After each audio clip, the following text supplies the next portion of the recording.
Well, good morning. It's sunrise in Frankston. We've just completed another Frankston Mornington Peninsula business breakfast. So we've had another morning of networking and a terrific presentation from Tony Wheeler, the founder of Lonely Planet, who spoke about some of the extraordinary places he's been and space travel for just $30 million. So the photos were quite eye-opening and a presentation that was well worth capturing. Here's a taste of what we got up to this morning. I'm Seb Costello from Channel 9 News, and it was a pleasure to be here with so many friendly faces and so many people doing some exciting things for Frankston.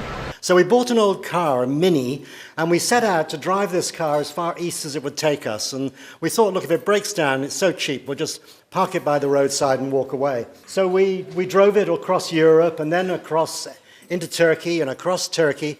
And in the background, you can see Mount Ararat. And this car, which we paid about $150 for, carried on all the way across Turkey. It carried on across Iran. It took us all the way to Afghanistan. We're actually just on the border of Afghanistan when I took that photograph. And in Afghanistan, we sold it for about a $5 profit. And I was telling people for years that it was probably Osama bin Laden's getaway vehicle. We sold the car. We carried on by various other means of transport across Pakistan and India and down to Bangkok, and we hitchhiked from Bangkok all the way down to Singapore, Maureen beside the road in Thailand. And we got down to Singapore, and then we got a boat across to a ship to Indonesia, and we went down to Bali. And this is 1972, many years ago. So Bali wasn't the big tourist destination it's become today. In fact, nowhere else that we'd gone to had been the big tourist destinations they are today. But in Bali, we met some New Zealanders with a yacht, and we hitched a ride on their yacht. And when that photograph was taken, Maureen and I had been living in Australia for about 30 seconds.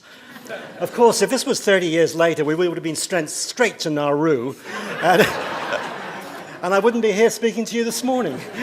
But in 1972, it was fine. Well, we hitchhiked down to Perth, we hitched across the Nullarbor, and we arrived in Sydney a day after Christmas, 1972.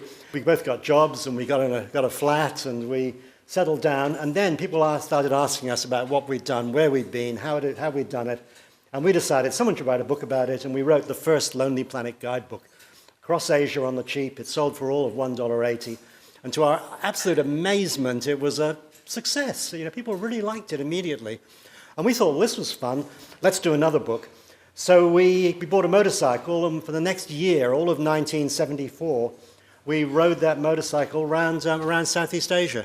And at the end of 1974, we sat down in a little backstreet hotel in Singapore, stayed there for 3 months while we put together the second Lonely Planet guide, Southeast Asia on a Shoestring, which is still in, I think it's the 15th or something edition now, maybe more than that. It sold well over 1 million copies and is available in all sorts of other languages as well.